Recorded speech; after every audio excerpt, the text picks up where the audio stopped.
Test, test. 1, 2, test, test. Testing, testing. Testing, testing. Testing, testing. 1, 2. Nothing? Okay, okay. Got it? What?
like in bowls, next to bowls.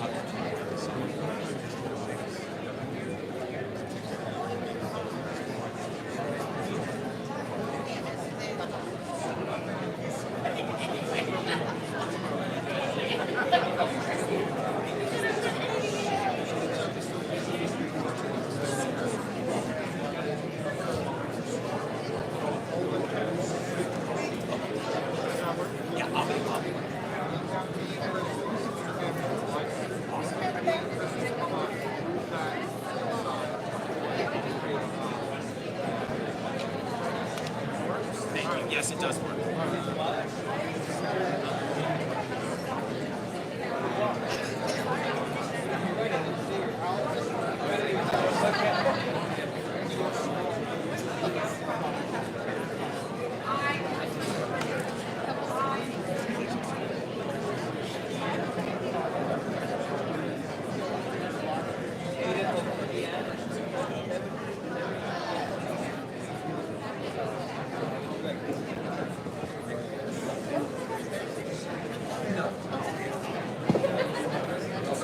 Hello, everybody. Is this loud enough? Can you all hear me? Good afternoon. Thank you all for being here today on this very special occasion. My name is Jennifer Lynn. I am Chief of Staff at the Philadelphia DA's office. It's an honor to welcome you all here to the ceremonial swearing-in of our brilliant and talented new attorneys and distinguished law enforcement officers. I have very fond memories of sitting in these very same seats many, many moons ago as a brand new ADA, excited and filled with anticipation and wonder. We have a stellar program lined up this afternoon into the evening, presented by our illustrious and fearless leader, District Attorney Larry Krasner. DA Krasner will be introducing our esteemed guests and speakers, including Police Commissioner Kevin Bethel and FLP President Roosevelt Poplar, who will be grandly facilitating our special presentation to DAO law enforcement, and the Honorable Caillou Scott, who we're so fortunate to have administering the oath of office to our new attorneys. Just a brief housekeeping matter. Following the ceremonial portion of today's program, we will be heading to Drexel University's Thomas Klein School for Trial Advocacy for this evening's reception. We hope that you'll be able to join us for the festivities, as there will be little treats and surprises waiting for you there. Should you need anything or have any questions, our wonderful DAO colleagues, Shannon Lafferty, Tanya Sisko, and Rob Peterson, who have been amazingly helpful throughout the planning and organization of today's event, will be here should you have any questions regarding logistics or otherwise. For our law enforcement personnel and family members, please feel free to see G. Lamar Stewart, our Chief of External Engagement and Government Affairs. Without further ado, it is my great honor to introduce Reverend Dr. Joseph Broadnax from Mount Pisgah A&E Church and District Attorney Larry Krasner. Thank you. All right. Oh yay, oh yay, oh yay. All persons who stand bound by their cognizance or otherwise having to do before the ceremony of such, they have presence appear and they shall be heard. The Honorable Caillou N. Scott, Judge of the United States District Court for the Eastern District of Pennsylvania, presiding. May God save the Commonwealth and this honorable court. Please be seated and cease all conversation. Good afternoon, Your Honor. Good afternoon, Your Honor.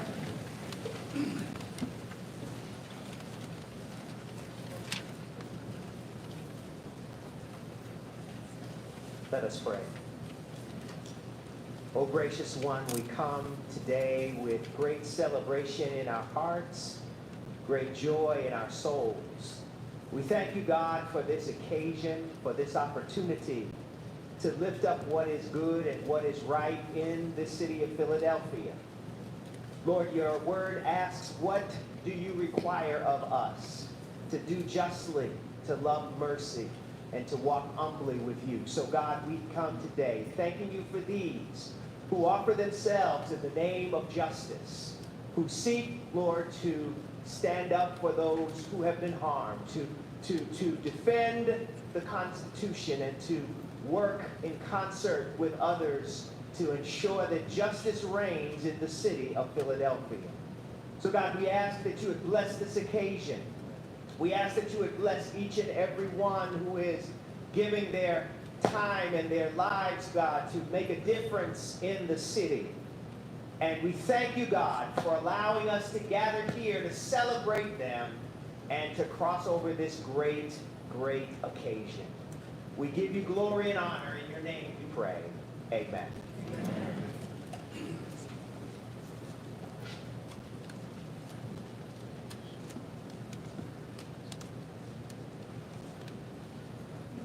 Good afternoon.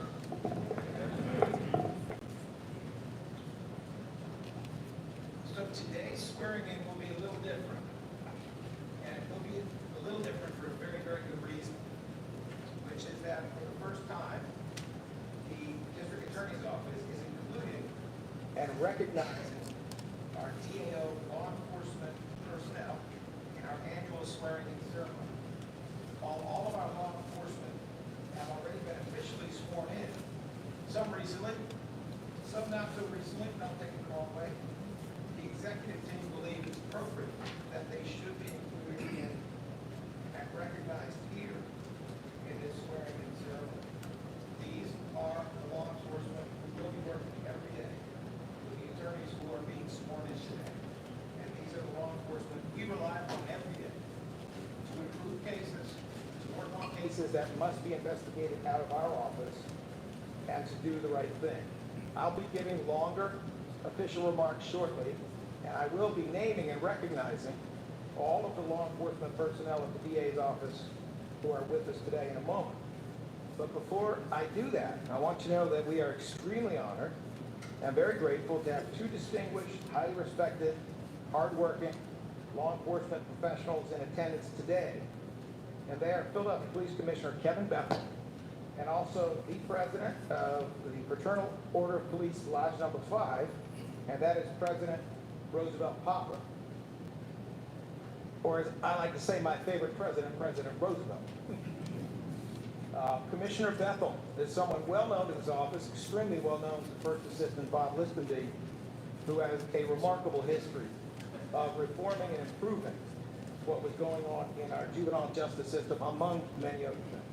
And so we are delighted that they are here. We've asked them to say a couple words. You can always back out if you want to, but you are more than welcome to come forward, and I would respectfully ask Commissioner Bethel that you come forward first, and then President Roosevelt Poplar.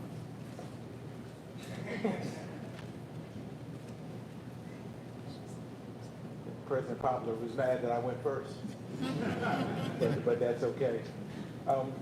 First, let me begin by thanking the DA for the opportunity to be here and express my gratitude and congratulations to the new ADA's quick story. I have an amazing daughter who is in college now. She's down in Spelman. I think she wants to be an attorney. I made the fatal mistake of letting her work in Montgomery County District Attorney's Office, where all the attorneys said, don't ever be an attorney. So after a month of being in that space, she said, Dad, I don't think I want to be an attorney. So she's going to stay on her track to be an English teacher or English major, and we'll see how it turns out. I do want to share with you, obviously, the relationship we have with the DA's office goes a long way back, right? We both are both required to uphold the justice and serve the members of this community. So for many of you, I've been born and raised in the city of Philadelphia, know every inch of it. And I know where 52nd Street is as well, as the mayor would say. But I do want to say, thank you for coming on. I also want to, as I go through this process, acknowledge my county detectives, my police officers, all the folks. He stole some of my good ones, D.A. Krasner. As I look across the row and I see some of the men and women who work for me in my law enforcement space, both as police officers and now as county detectives, I want to thank you. And to the new DAs, you stand at the crossroads of our criminal justice system, playing a vital role in ensuring fairness, accountability, and pursuit of justice for all. The same that we do in our policing space. See, that's what I do. I bring out the love.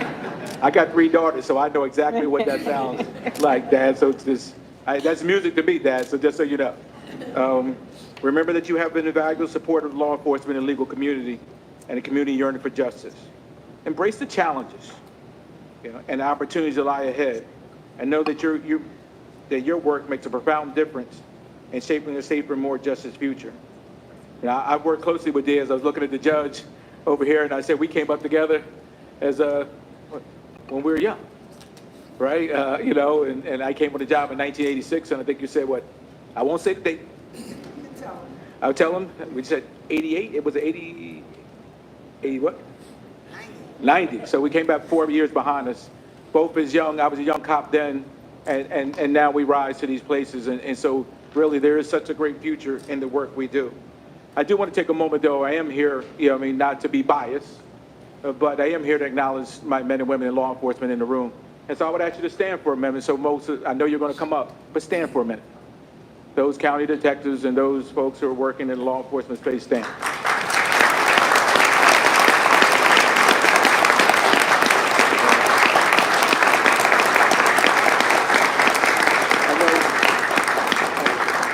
I know the DA is going to recognize them. You guys can have a seat, but I want to acknowledge their presence as well.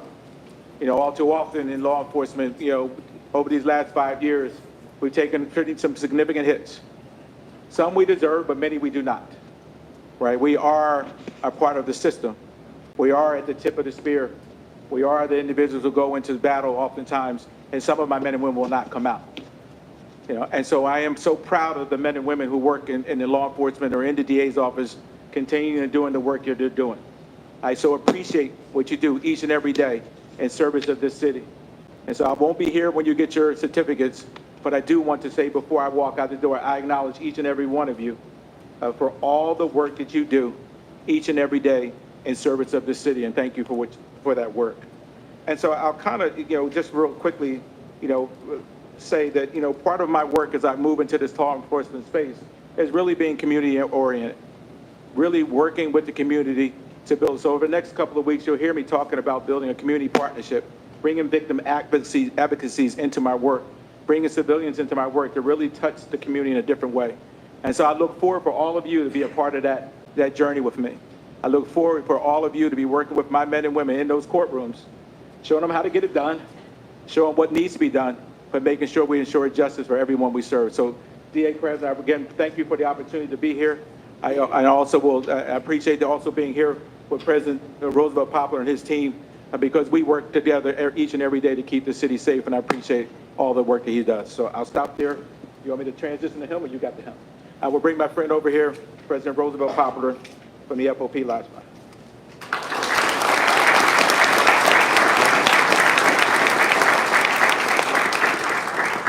Good afternoon, everyone. I'm just as shocked as you are that I'm here. Because I am the president of the FOP, and this is DA Krasner.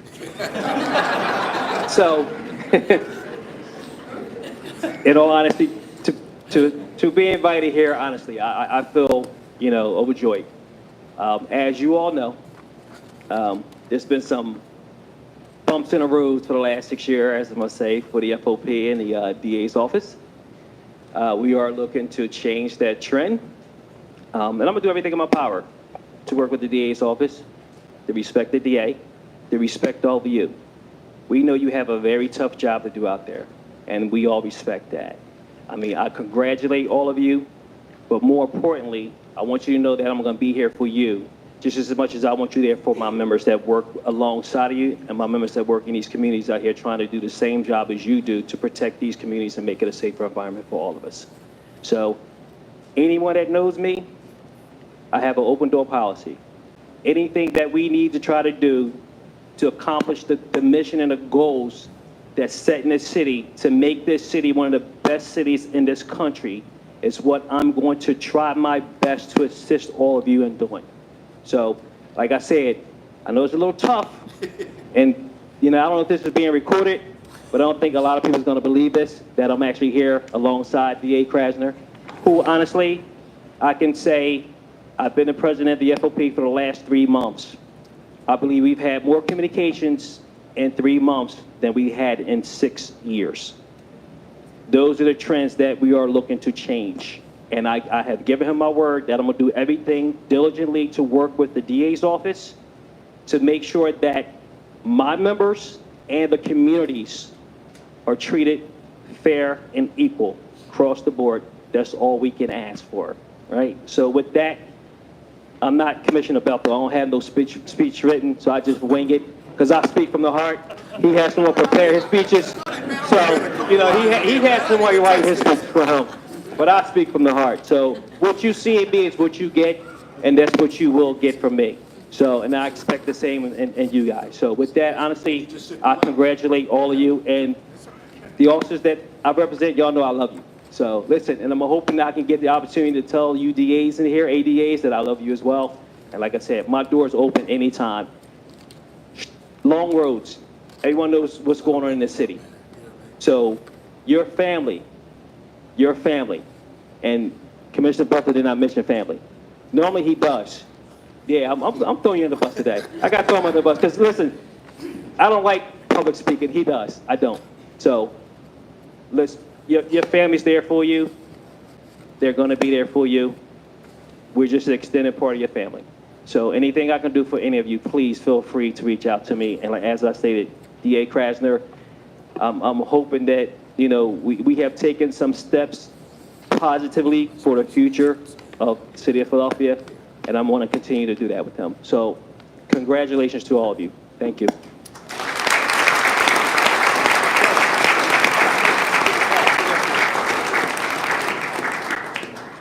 Thank you, Commissioner, and thank you, President Roosevelt Poplar. I have had nothing but positive meetings with you in the past few months, and I'm looking forward, and I mean this very sincerely, to a close collaboration and a very positive relationship moving forward. I know that you both have places where you need to be. I appreciate you squeezing us in. Please feel free to go whenever you got to go, and you're more than welcome to come to the reception if you're done with the other thing, too. We'd love to see you there. All right, a few more words about DAO law enforcement. Attorneys who are just about to be sworn in, this is our team. The people whose names I'm about to read, the people who I would ask to rise when I mention your name, this is our team. You are, for the most part, starting your careers. Most of you are in the municipal court, which your relatives may or may not know means you're doing misdemeanor cases. So you're not interacting with these law enforcement every day. They're usually working on more complicated stuff, heavier stuff. I'm asking you to turn around so when they stand up, you will see their faces, you will remember their names, you will know to say hello to them as they're walking down the hallway, and you will know that they're the ones we go to when we need help. When I recruited you, along with Bob Listenby and a whole bunch of other people there, a lot of you asked, what are you looking for? And I said, 3 key things: talent, diligence, and an intact moral compass. Well, that is what we have with our DAO law enforcement. Talent, diligence, and an intact moral compass. They are our team. So I would ask you at this time, please turn around so that I can recognize a precious part of our team. Would you please rise when I call your name? Lieutenant Kenyatta Lee, Sergeant Monet Hunter, Sergeant John Bowles. All right, let's hold our applause for the end. It'll go smoother, and then we'll applaud even more. Sergeant John Bowles, Sergeant Daniel Kearney, Sergeant Jerry Rocks, Sergeant Megan Lynch, Detective Peter Daly, Detective Harvey Davis, Detective Carol Robinson Norwood, Detective Ralph Lewis, Detective Gary Francis, Detective Brian Jackson, Detective Sylvia Morales, Detective Mark Shade, Detective Philip Greenwell, Detective Patrick Smith, Detective Joseph Slobodrian, Detective Fred Clow, Detective Michael Wexler, Detective Frederick Straub, Detective Chad Jeter, Detective Daniel Leonard, Detective Willie Robinson, Detective Robert Stansfield, Detective Andrew Snyder, Detective Gilbert Brook, Detective Andrew Jackson II, Police Officer James Allen Jr., Police Officer Tanisha Rosario, Police Officer Tina Staley Bailey, Police Officer Kathy Seipel, Police Officer Frank Bonnet, Police Officer Diane Gonzalez, Police Officer Charlene Small. Can we get a round of applause?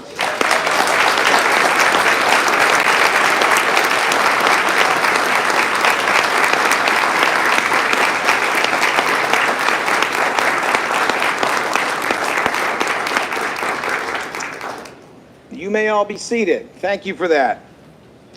We are recognizing the service of DAO law enforcement, and we will be presenting each of you with a certificate. It reads as follows.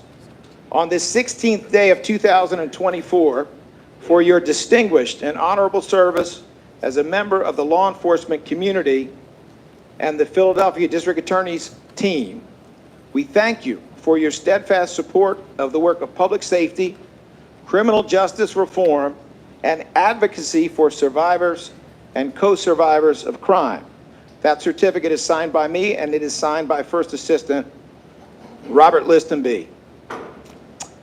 Thank you for your service. And before we move on, may we one more time have a round of applause for law enforcement.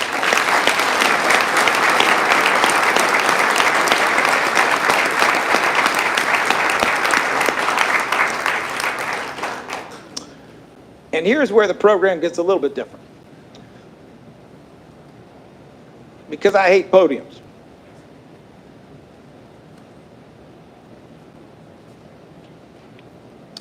So at this time I have some remarks. I cannot tell you how excited I am to have the Honorable N. Scott, before whom, once upon a time, I tried a jury trial. It was a hung jury, but only, never mind why, it was a hung jury.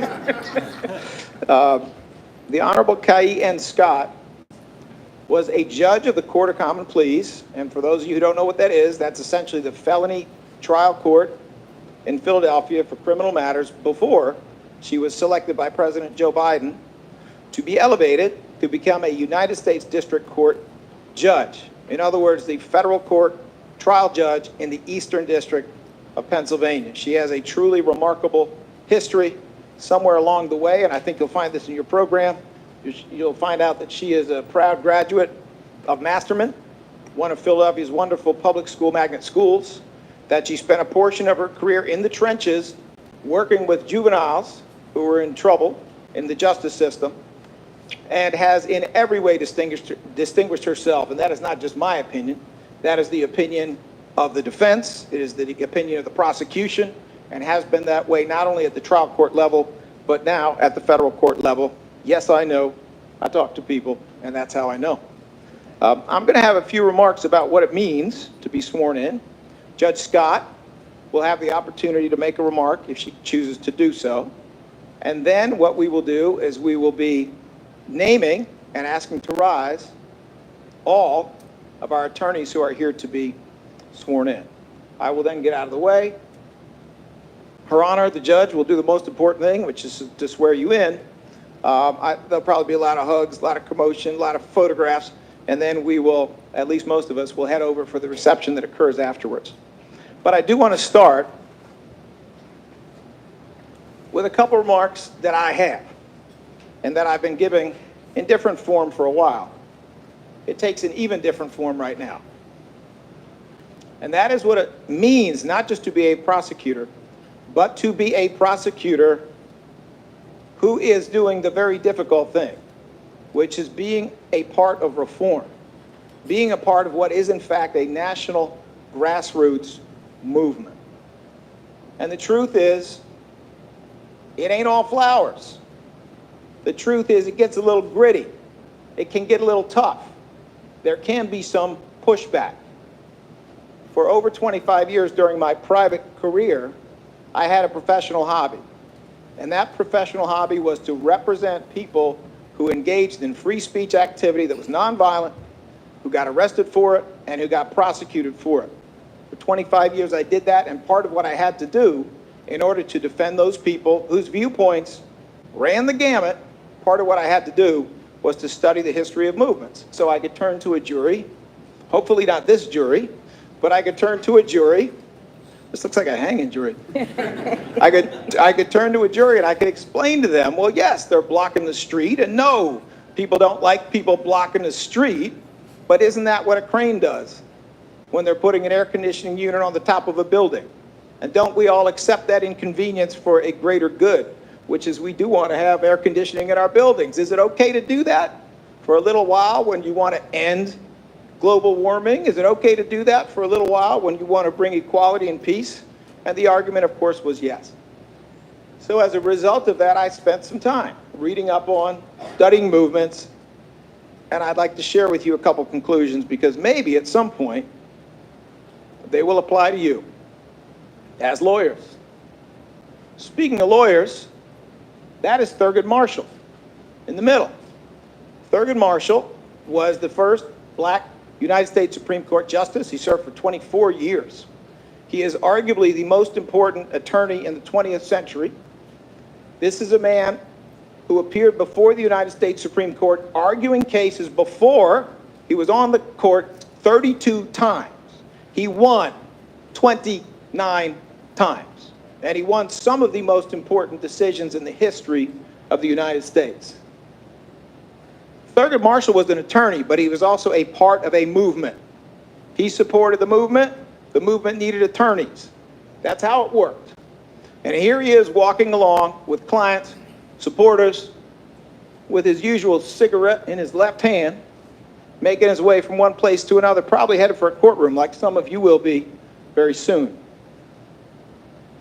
And you know who this is. We just got past Martin Luther King weekend. This is the image of Martin Luther King that most people remember and understand. This is him in his glory, receiving the Nobel Prize for his work. This was obviously a brilliant man, a truly brilliant man. He came out of high school, I think he was 16. He came out of seminary when most people come out of college. He was a brilliant orator, the son of a brilliant orator. And this is what we think of. He's got a weekend. He's got a postage stamp. You can go to almost any city and there's a street that has his name on it. But this is nothing like what his actual day-to-day experience was. Because when a movement succeeds, or at least when it wins a big victory, everybody says, oh, sure, yep. But that's not how it feels. This, once again, is the iconic image of King. He's giving his I Have a Dream speech near the Washington Monument, surrounded by people who are listening to that brilliant speech. That's the view from the side. You see the park ranger there? His name was Gunny Gunderson. He is a park ranger. He was there not only to protect what was going on, which he did, but he was there to be so moved by what was going on that he later said it changed his life. It was life-altering for him to see and hear some things that may not have been in his experience before that. Now, this is what it looks like when you're on the other side of the podium. The image that we all have of King is looking at him from the front, seeing him from the front in his glorious moments, the Nobel Prize, the I Have a Dream speech. If you look closely up here, don't look too closely up there. If you look at the top of the photograph and you're as close as I am, you will see that that is the Alabama Public Safety Building. Alabama wasn't the safest place for King to be, but there he was. And if you see the original photograph, you'll see this little Dixie cup full of water to his right that's wrinkled. You'll see a typewritten speech which has arrows and handwriting. It expresses all the uncertainty, all the things that he wanted to change and he wanted to say a different way, even though he was one of the most prolific speakers in American history. It's a little different being in the movement, which is where he is right there, than being watched in the movement. It's different when you march. Martin Luther King in an Elmer Fudd hat? Who ever heard of that? Martin Luther King sitting in the grass, switching his shoes, wearing construction boots? Who ever heard of that? But that is what happens when you are following Gandhian tactics, which include marches because of the way they play out over time and they play through news cycles and they gather support and they appear to reflect an arc, a movement, a trajectory. It's what you got to do. You got to do the work. You don't just get to show up at the end of the march. You got to actually do the march.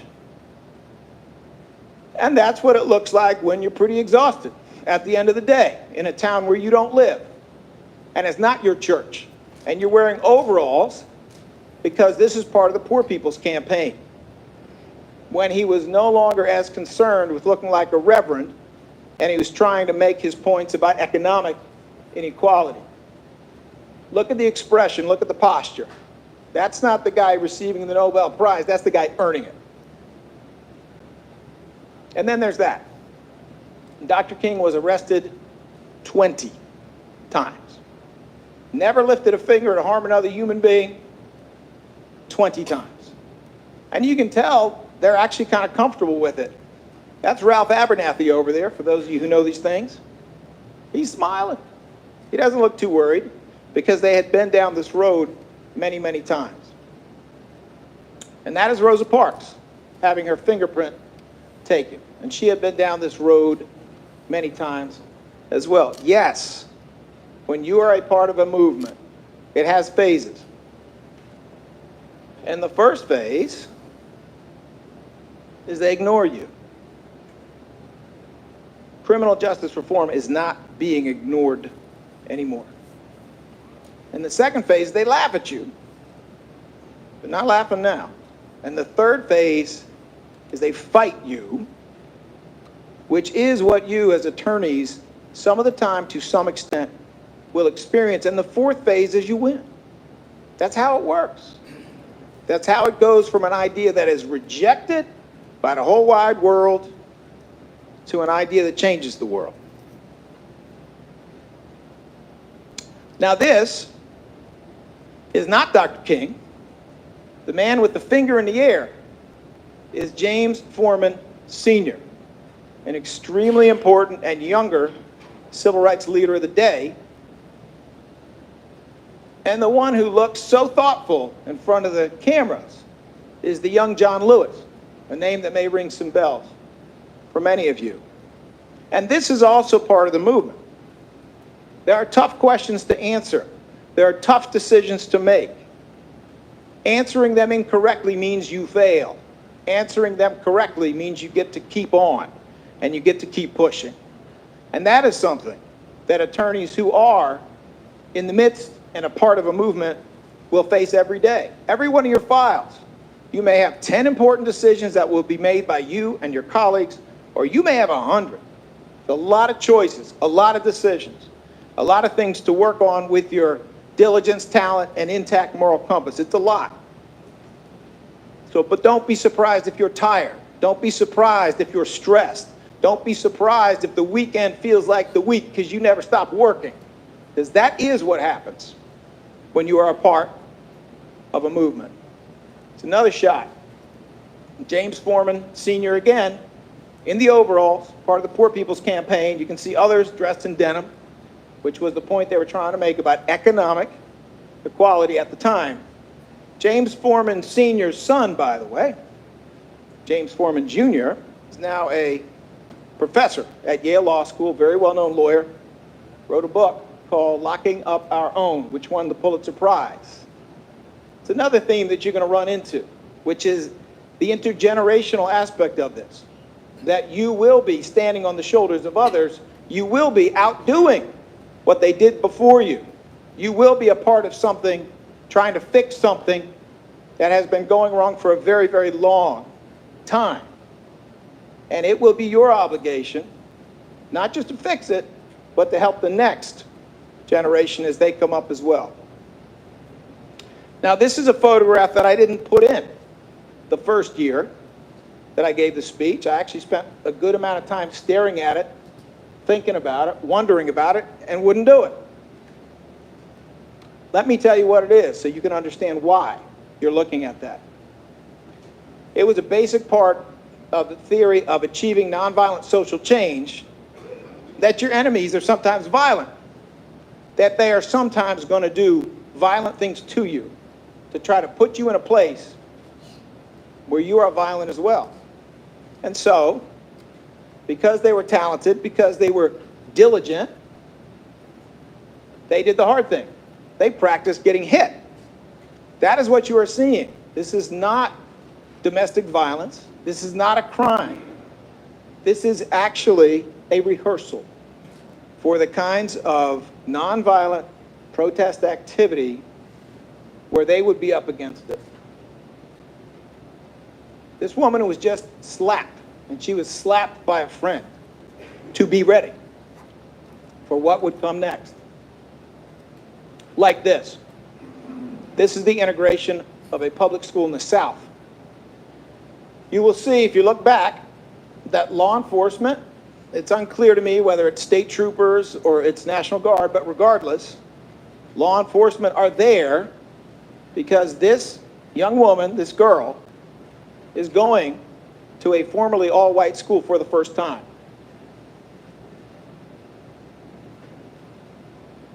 You see the woman right here, over her shoulder? Imagine that. Imagine a child facing that. Well, you will have some bad days. You might get yelled at. You might get cursed. You might get told all kinds of things. It happens. Be ready for it.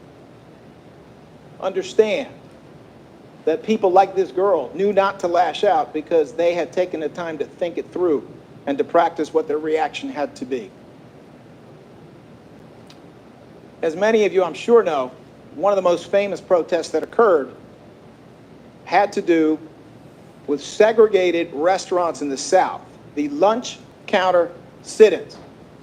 What these two young men are doing is schoolwork, or perhaps almost looks like a Bible over here, and they're sitting at that lunch counter because the waitresses will not serve them. They're also sitting at that lunch counter because they think they should be allowed to sit at that lunch counter. What you do not see here is what happened later when white patrons who were not ready to accept integration poured ketchup on them, threw sugar in their hair, dragged them off the seats, and tried to incite them to fight. Maybe like them. There are going to be times in your careers when you're going to walk into a place, go into a meeting, go into a courtroom, be there to get something very important done, and you might get a look like that, which is not entirely welcoming. Well, that just means you're doing the right thing. That just means you're on the right track. That just means everything is unfolding as exactly as it should. Speaking of white-only or segregated waiting rooms, they applied at bus stations as well. And part of the energy that went into the movement for black civil rights in the South in this era came from people, college students often, who were in the North, who went down to assist. How'd they get down? On buses. Many of them were referred to as freedom riders, who were going to the South to ensure voting rights, who were going to the South to assist with integration, who were going to the South to educate, some of whom went to the South to be killed, in reality. But that's what they were doing. And that's the kind of thing that you might have seen at a bus station if you were going down there to do that. A bus like this. Yes, these are photographs of some of the freedom riders who are making their way to their destination to work on this movement. You can see them getting off this bus, and you can see behind them some sort of military presence, perhaps National Guard, armed. Well, there was a reason that law enforcement was so important to protect them. Here they are pulling out. You can see the military now is closer, or the National Guard, whoever they are. These protectors are closer. And you can see these two riders singing. They're both singing something, we don't know what. But I suspect they had reasons to be a little concerned. If I had to guess, it was probably some gospel music. But they were definitely singing. And they had reason.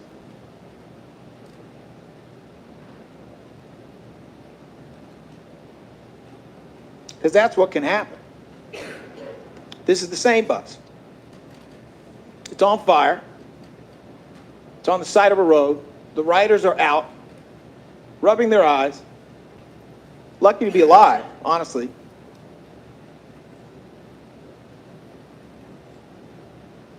Speaking of iconic images, probably everybody in this room has seen that. Probably every single one. It is, in its own way, a glorious shot. And every single one of those people paid a price for what they did. Having careers stripped away, medals stripped away. Every one of them did. Including the guy in the front, who knew exactly what they were going to do. And if I recall, was a pallbearer for one of the others. Who's that? Well, here's the news. Even within a movement, there are divisions. Even within a group of people trying to bring some kind of improvement, some kind of reform, there are divisions. This is Bayard Rustin. Bayard Rustin. There's a brand new film out about Bayard Rustin. He's an interesting guy in a whole lot of ways. I encourage you to see it. I saw it. And I know that some of the attorneys here actually hosted an event where they saw this film as well.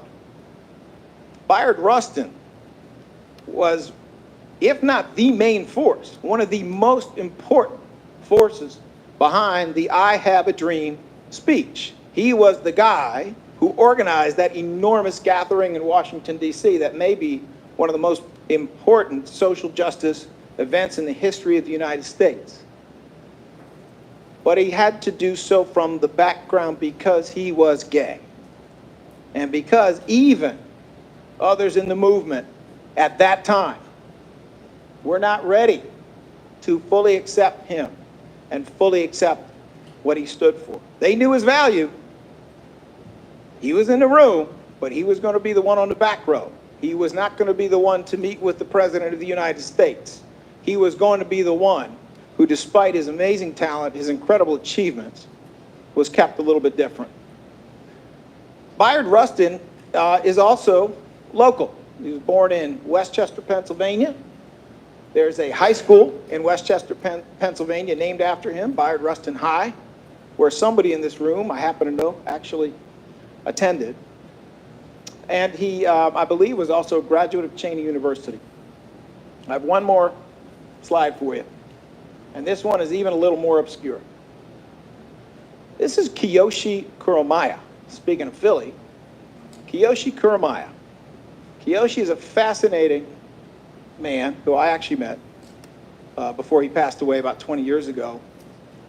Kiyoshi, also a gay man during that time period, got to know Dr. King. He got to know the Black Panthers. He was an openly gay delegate to a Black Panther gathering in the United States. When Dr. King was given the I Have a Dream speech, he was only feet away from that speech. And when Dr. King was murdered,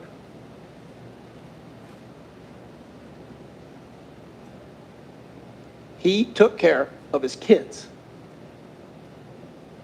Not kidding. After the killing, before the funeral, he was that close to the family. This man was a wizard at social justice movements. He did a protest while he was a student at the University of Pennsylvania that is truly memorable. It's a little bit of a wicked story, so I'll tell you at the reception, not here. But he did something there that speaks to the brilliance of a mind that really wants to change things. He then later became one of the most important gay rights activists and HIV/AIDS activists in the history of the United States. Just a truly amazing man. When you think of Dr. King, you might think, well, that's the movement. That guy, him with the Nobel Prize. That's what it is. Nothing but glory, weekends, streets named after you. Nothing but a walk in the park. But it is not a walk in the park at all. It is hard. It is gritty, it is tough, the decisions are murky. Every day is a challenge. Every day will tire you out. But that is the glory of the movement. It's not the shiny stuff later. God knows it's not the government officials trying to look shiny off of Dr. King after the government officials were the ones who enforced segregation, after the government officials were the ones who arrested him 20 times. Honest to God, I can almost not stand it when I'm invited to be with a whole bunch of other government officials who somehow want to get shiny off a guy who, if they had been around, they would have locked up. But that is not you. And that is not this movement.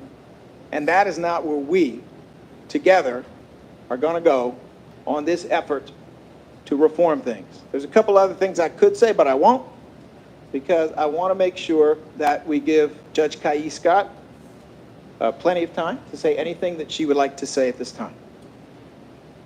Thank you.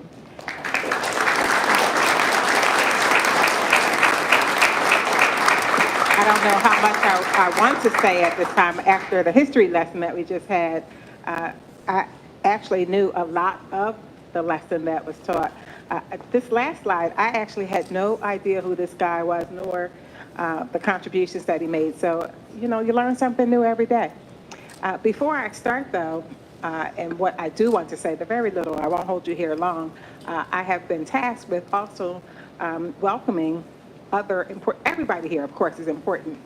But I did see Judge Lisa Rao come in a few moments ago, retired from here in the Court of Common Pleas in Philadelphia, and so I did want to acknowledge her. I want to be one of the first to, in advance, congratulate each of you who are about to be administered the oath here. I know that each of you probably had your own reasons for coming to the District Attorney's Office here in Philadelphia, and had different, of course, expectations, individual expectations about what that job would ensue and how that would sort of play out in your life and what it would entail, not ensue, entail, and how it would play out in your life. But I want to talk to you about what the expectations are of the people of Philadelphia. Every time that you go into court, you will be tasked with, of course, identifying yourselves for the record. And you will say your name, and you will say who you represent. And you will say your name on behalf of the Commonwealth, on behalf of the Commonwealth of Pennsylvania. Here in Philadelphia, there are, of course, I don't even know how many citizens live in this city. But we are expecting all of you to show up. And when I say show up, I don't mean just physically show up to court. You know, you come in, you put your bag down, and you're there. I don't mean show up in that sense. I mean show up in the real sense. Show up by being prepared every single day. And there are going to be some really, really long days. You're going to be starting your days very early in the morning, and municipal court especially. You're going to be starting your days at 8:30 or so, 8 o'clock if you get to court early, so you can look at files, you can talk to witnesses, you can talk to victims, you can talk to police officers. Every single day, you're going to be asked to show up, to come in being prepared, to have looked at each file that you have in your pile. And there will be many, many files. You're going to be carrying these brown files into court every single day. And each one of those files is not a file. It represents people, the citizens of Philadelphia. We, all of us who live here in Philadelphia, and when I say we, I'm including myself in that number, because judges have to live in Philadelphia County, the county that we serve. We are depending on you to be prepared. We are depending on you to have spoken to witnesses. We are depending on you to have conversed with victims before you get to court, if you can. You know, sometimes it's unavoidable. You can't meet with people. You can't talk to them. You may not be able to get into contact with them. But it's important that if you can, you do, so that by the time you reach court, you are ready to show up, to be prepared, to fight for the citizens of Philadelphia. Criminal prosecution is very different than civil litigation. In civil litigation, people are able to air their grievances, to talk about maybe how they're impacted financially or their homes or, even in some cases, how their families may be impacted.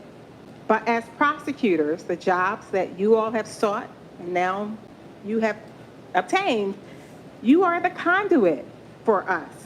You are the conduit for every person who lives in this city. And if you think about it, when you are prosecuting a case or when victims are impacted in a case, there's a ripple effect for all of us. And so you're starting in MC court, municipal court, and you will be probably in the municipal court unit for months. And after a while, you'll start to say to yourself, I'm a little tired of handling these sort of smaller cases, what is considered to be a smaller case or a lesser offense. Perhaps a person who's selling, I don't know, 2 packets of crack. That still has a ripple effect on our community. The person who sells 2 packets of crack impacts the community in which they live in, because perhaps the selling of drugs is keeping some kid from being able to not go out on his block, not be able to play in the playground that's down the street from his home. You may be tasked with prosecuting cases where, quality of life type cases, where somebody has broken into a car or broken into a home. You're going to be handling those preliminary hearings, burglaries. That impacts our community as well. That impacts maybe who decides to continue to live in Philadelphia. If we don't like the fact that we can't, leave our car on the street, then people will flee Philadelphia. It's a ripple effect. I just saw on the news a couple of days ago an 82 or 83-year-old woman who was murdered outside of the home that she lived in for over 30 years. That has a ripple effect. Her children, her grandchildren, maybe the people that she went to church with are all impacted by her death. And all of you will be tasked at some point with being that conduit between the people who are voiceless, who don't know how to articulate what has happened to them, and the court system. And so we, the citizens of Philadelphia, are asking you to show up every single day. Be prepared, be ready to work. Be prepared, as Mr. Krasner said, to have people mad at you. I was a defense attorney for a very long time, a public defender. People were mad at me every day. My clients were mad at me because I was a woman, I was young, I was black, they wanted something different. Judges were mad at me because I wanted to work. I'm ready with this motion to suppress. I'm ready for this trial. People are not going to like that. They don't want to work that hard sometimes, but you are there to do your job, to be our voice. And so again, I'm telling you, every single day when you show up in court, really show up. Again, I'm going to give you my congratulations in advance because I probably won't have a chance to do it later, but certainly I'm honored and privileged to give all of you the oath for your office.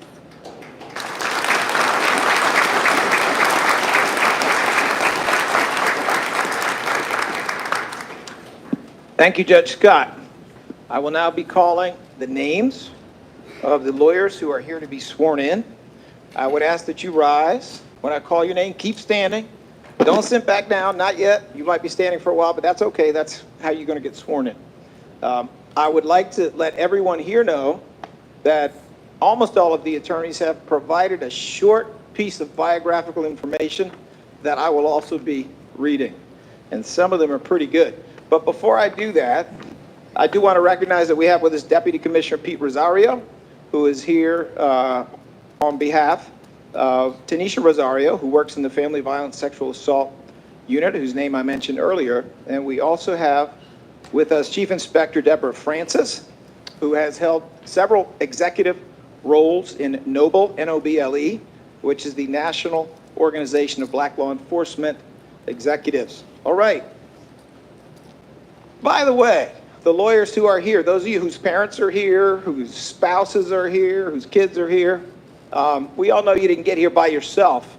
So don't you think it's time to give all the people who got you here a hand?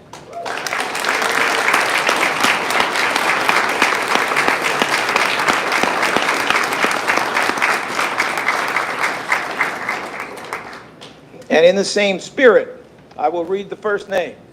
Christian Atterbury.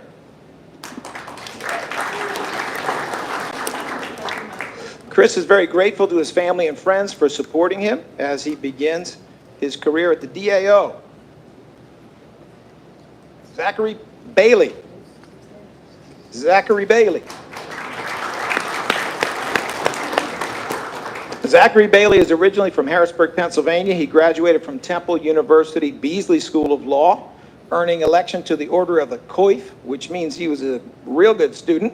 He currently toils in the appeals unit of the law division. Now, anyone who picks the word toils is born to do writing. And I appreciate that. We also have Kim Baxter.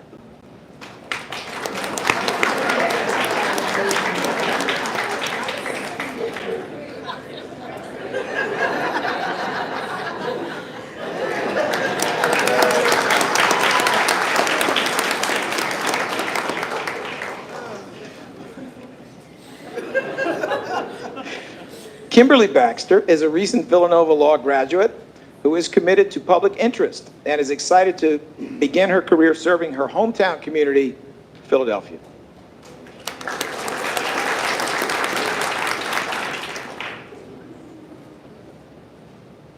All right, we're having some issues here.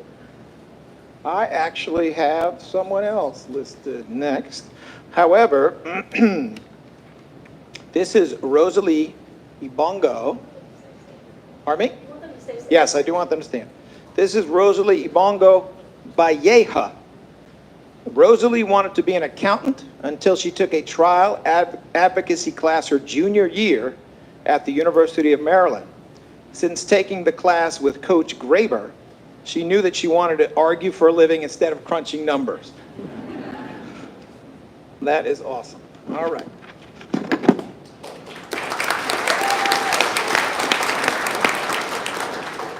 And this is Dara Broadnax. The reason that we had an invocation that was off the schedule was that I saw Pastor Broadnax here attending on his daughter's behalf, and I conscripted him. But anyway, Dara Broadnax graduated in 2020 from the University of Pittsburgh with her BA in Communications and Africana Studies, and earned her JD from Temple University in 2023. As a Philly native, she is very excited to serve her city in this capacity.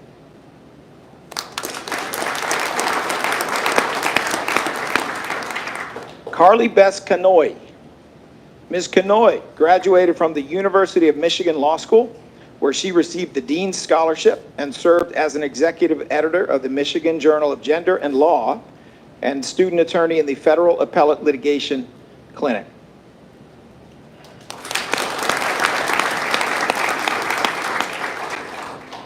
Erica Cholk. Erica Cholk is from Miami, Florida, and she is here to continue the mission of the DAO.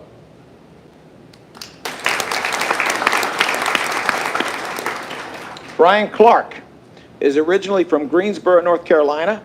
He is assigned to the Post-Conviction Relief Unit and graduated with honors in 2023 from the Beasley School of Law at Temple University.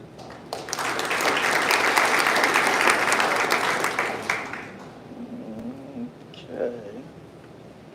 What? All right. Are we having an issue?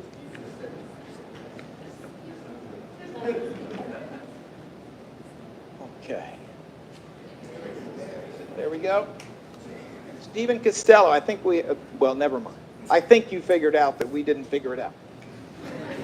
Stephen Costello. Stephen is starting his career in he started his career actually at the Philadelphia DA's office as a paralegal in October of 2012. And Stephen Costello has now taken on a new role at the office as an assistant DA after being recently admitted to the Pennsylvania Bar in October of 2023.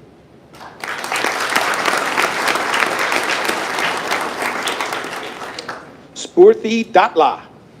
Spurthi Datla graduated the George Washington University Law School where she was the student director of the clinics and received the Manuel and Ana Marie Benitez Award for Clinical Excellence in Immigration Law. She is incredibly grateful to start her legal career at the Philadelphia DA's office and is so thankful for the support of her family and friends who helped her reach this position.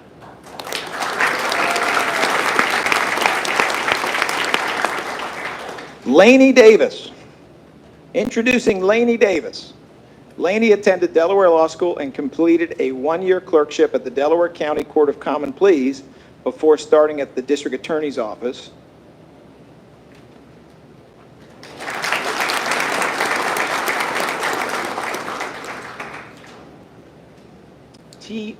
T.J. Denley. T.J. Denley is a reverend turned lawyer who, please don't catch on fire, who loves Philadelphia. Did I miss you?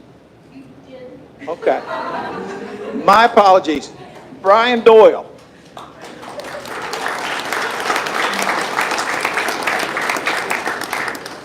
Brian graduated from the Rutgers-Camden School of Law with a special focus in immigration law and would like to especially thank his beautiful girlfriend, Michelle, and all of his family and friends for their support.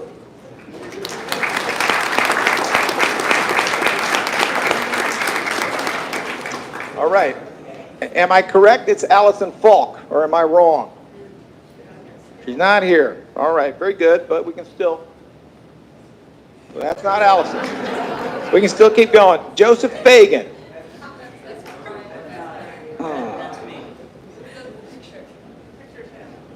That picture's you.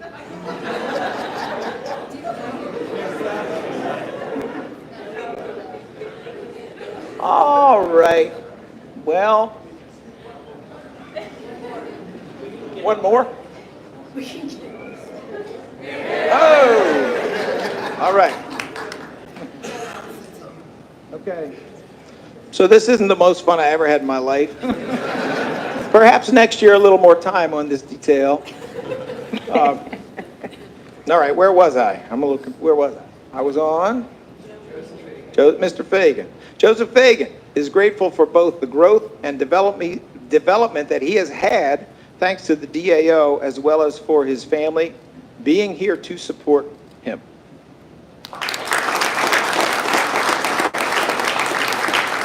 All right. J.B. Fitzgerald. Did we get it right? Yes. Woo. All right. J.B. Fitzgerald is a graduate of Temple Law School with a goal to one day be known as one of the greatest trial lawyers in U.S. history.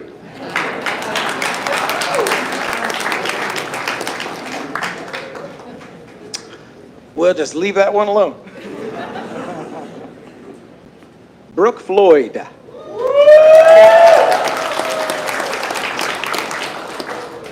Brooke Floyd is a Philadelphia native, a Temple University Beasley School of Law graduate, and a fierce advocate on behalf of the Commonwealth. Her words, by the way.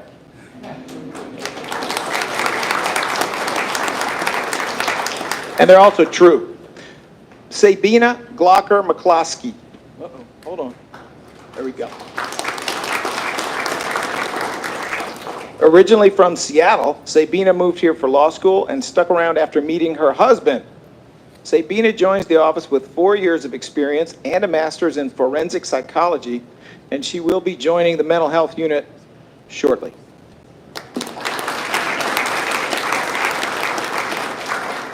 Robert Goggins.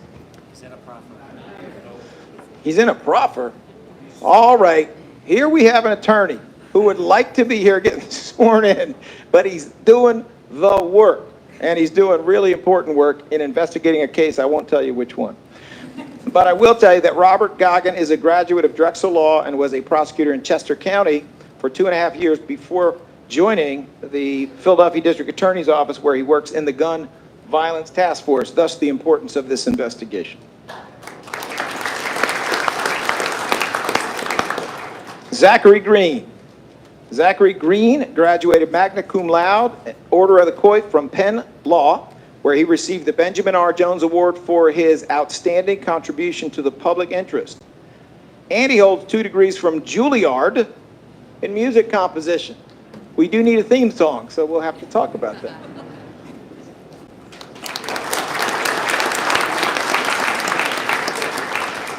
James Gregora. James would like to thank his mother and father for supporting him in his career choices, and he'd like to thank his fellow municipal court assistant district attorneys for their compassion, friendship, and support during his time at the office.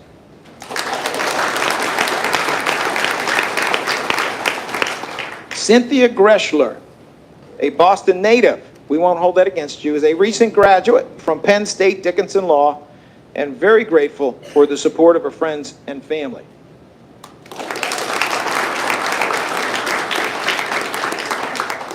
Christine Homer. Christine received her BS in chemistry from Purdue University in 2019 and her JD cum laude from Villanova University Charles Widger School of Law in 2022.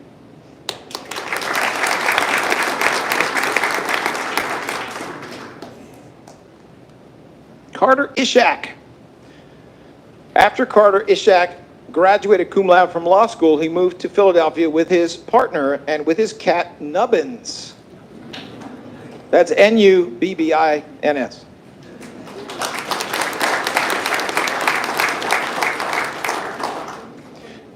Mina Khalil, a graduate of Stanford, Harvard Law School, and the University of Pennsylvania. Mina Khalil is a fierce champion of justice in the United States and abroad, where he spent years studying and implementing constitutional and criminal justice reform before, during, and after the Arab Spring in Egypt. He was born in Alexandria, Egypt, and grew up there, as well as in Los Angeles, and he still loves the beach, even though he's lived on the East Coast for a long time.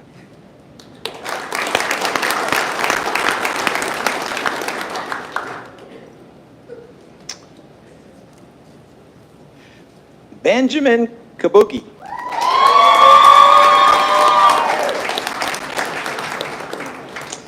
Now, you really want me to read this? You can. Okay, all right. It's not my fault, guys. Everybody stay calm. Do not get nervous. We'll get through this. Benjamin Kabuki is a hardworking attorney who loves the law, his family, and football, specifically the 6-time Super Bowl champs, the New England Patriots.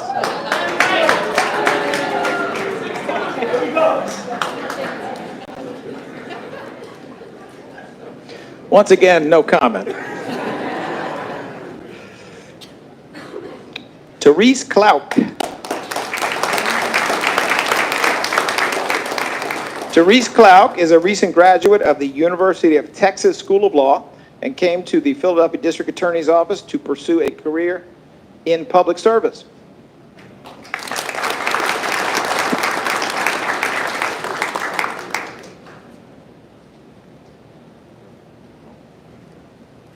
I had to check my pronunciation.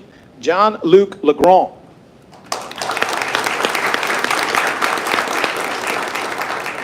Hailing from Brooklyn, New York, by way of Haiti, ADA Jean-Luc Legrand graduated from Penn State Dickinson School of Law in 2023 and from the John Jay College of Criminal Justice in 2020.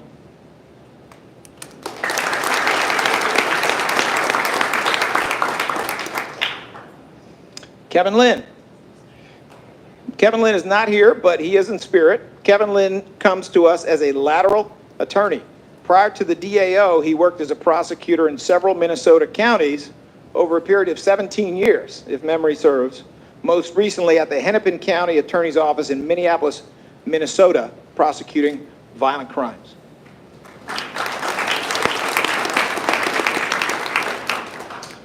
Roland Lucas. Roland Lucas is a graduate of Syracuse University College of Law and would like to thank his friends and family for being here today, especially his uncle Lonnie, who is celebrating a birthday today.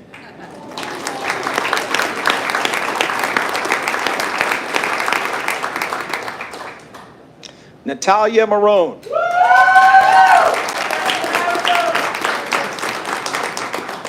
Natalia is a proud graduate of Drexel Law School with a special interest in prosecuting domestic violence cases. She would like to thank her family for all of their love and support, and I would add enthusiasm.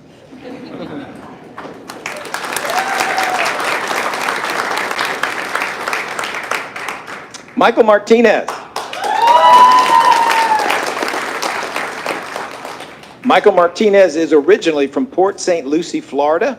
He graduated from William and Mary Law School and would like to thank his mom, dad, sister, and fiance for all their love and support.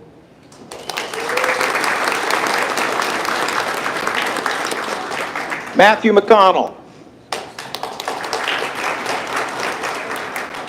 Matthew's love for colonial Williamsburg ultimately brought him to the equally colonial city of Philadelphia to start his career with the Philadelphia DAO.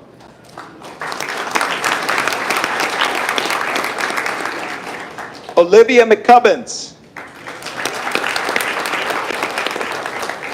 At 18, Olivia McCubbins attended a felony waiver trial. That means a trial in front of a judge with no jury. At 18, Olivia McCubbins attended a felony waiver trial in Camden and realized that being a prosecutor seemed to be a good fit for her interest and skill set, and now she is here.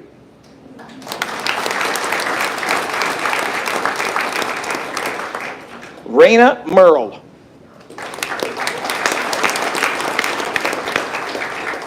Raina Merle, originally from Bucks County, attended Rutgers Law School Camden, where she served as the managing editor of the Law Review.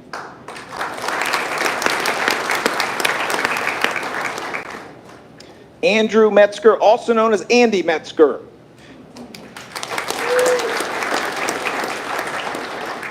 Andy Metzger was a journalist covering Massachusetts state government and politics before moving to Philadelphia, where he graduated from Temple Law School.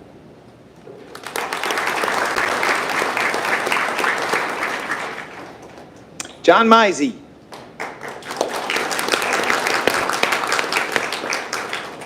John Mizey hails from Wisconsin and attended Vanderbilt Law, where he was the moot court problem editor, and is excited to return to a city he first came to 6 years ago as an elite athlete.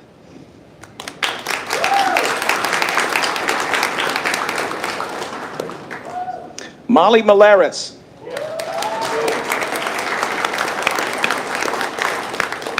Molly Malaris currently works in the office's juvenile unit.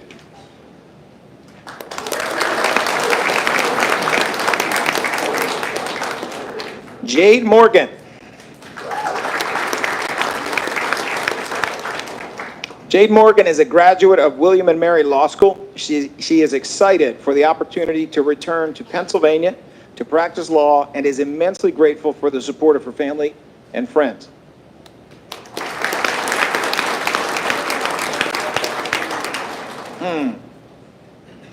Sean Mulligan is what I have.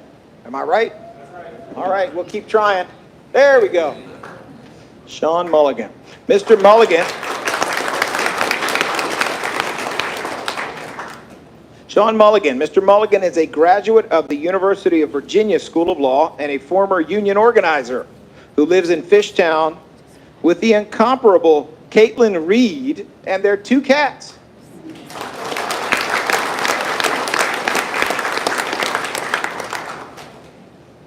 Stephen Nelson.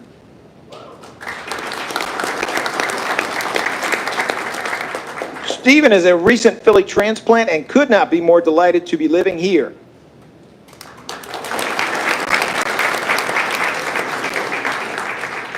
Connor O'Boyle.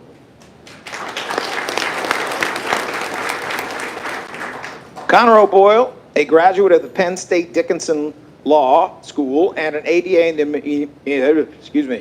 the Municipal Court Unit, hails from Reading, Pennsylvania.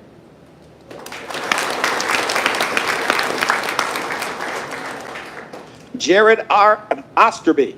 Jared Osterby. Jared Osterby would like to thank his friends and family for their continued support as he begins his career at the District Attorney's Office.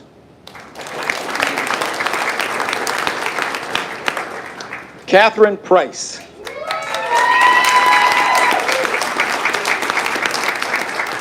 Catherine Price was born and raised in Kentucky, recently graduated from the University of Wisconsin Law School, and is very passionate about social justice in law.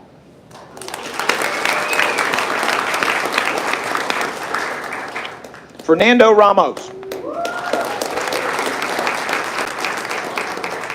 ADA Fernando Ramos, originally from San Juan, Puerto Rico, is assigned to the PCRA unit.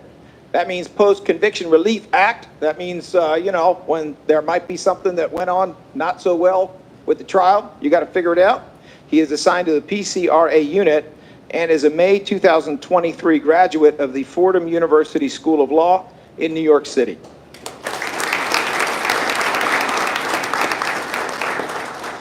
Nicholas Renzi.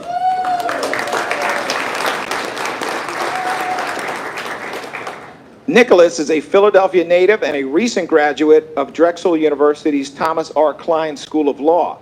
Nicholas is an advocate for the Commonwealth of Pennsylvania and victims of crime.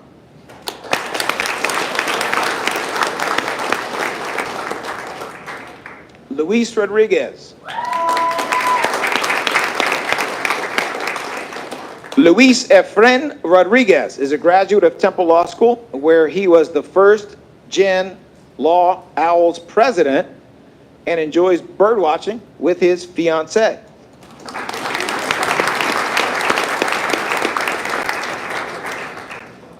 Shannon Schmidt.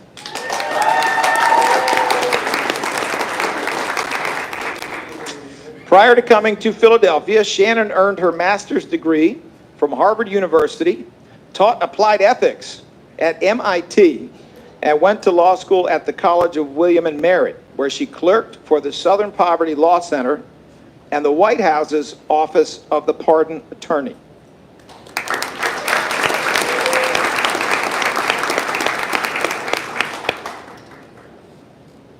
Rachel Sendro.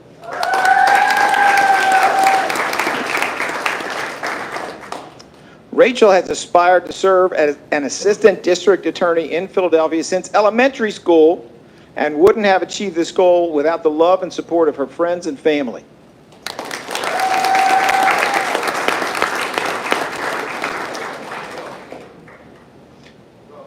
Carrie Sheldon.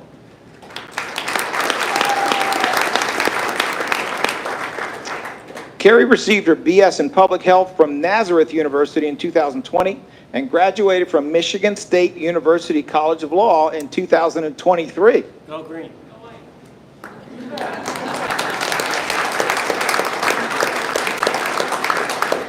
If you heard heckling, that was from another graduate of the same institution. Cordell Spires Jr.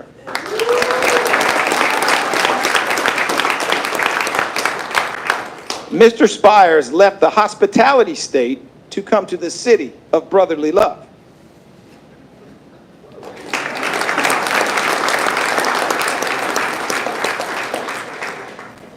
Paul Tadros. By way of the great state of California and the state of Wisconsin, Attorney Paul Tadros.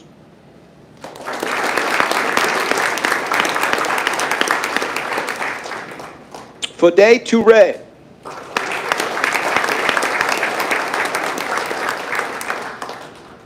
Fode Touré graduated from Penn State Dickinson Law. He is assigned to the PCRA unit. He came to the DA's office to change the narrative of what a prosecutor looks like.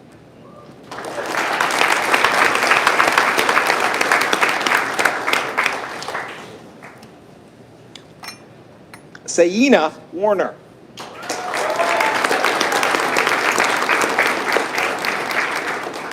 Sayina Warner is a Liberian American who has spent her career after college advocating for the rights and protection of lower income families, from securing adequate housing for families to now ensuring that the community is safe from crimes.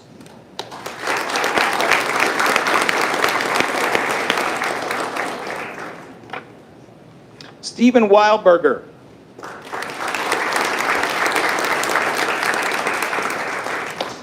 Stephen is an attorney in our appeals unit.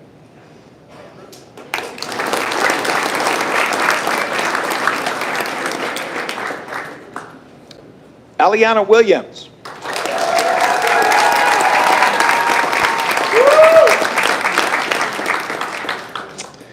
Aliana Williams, a proud graduate of Howard University School of Law, has known she wanted to be a lawyer since she was in the 3rd grade and was inspired by her choir director, who was a child rights attorney in New York.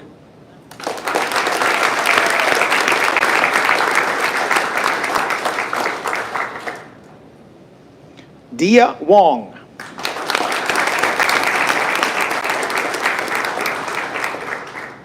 Dia Wong graduated from Georgetown Law and recently arrived in Philadelphia with a cat and an unexpectedly large dog. You can ask about that at the reception.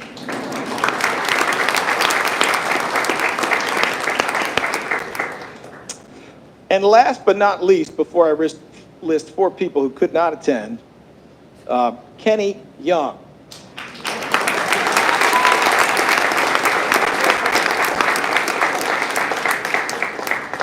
Now, I was not blessed with any comment from Mr. Young, so that will also have to wait for the reception. But Mr. Young has been a practicing lawyer in Philadelphia in the criminal courts for 30 years and is very well known to the younger and the more senior folks who are in this room. I'm sure he'll have a couple things to say at the reception.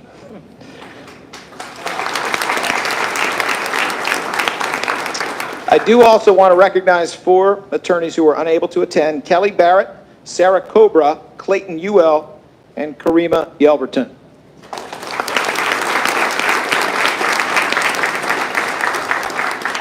Your Honor, thank you kindly for your patience. These attorneys look forward to the opportunity for you to swear them in.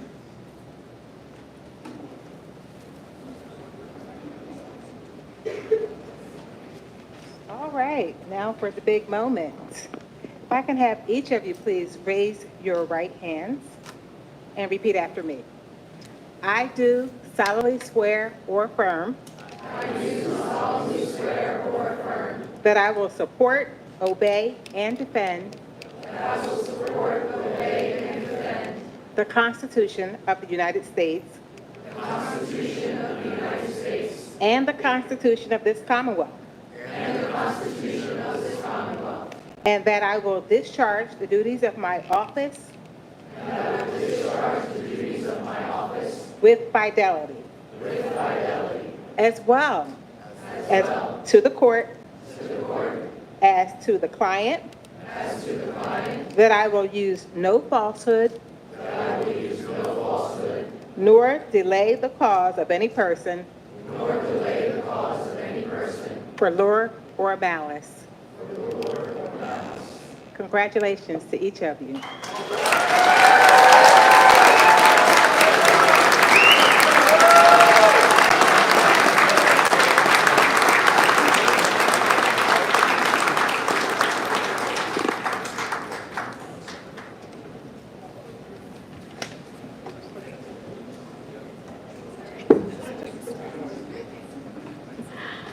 Great. Could we get another round of applause for our newly sworn-in attorneys? And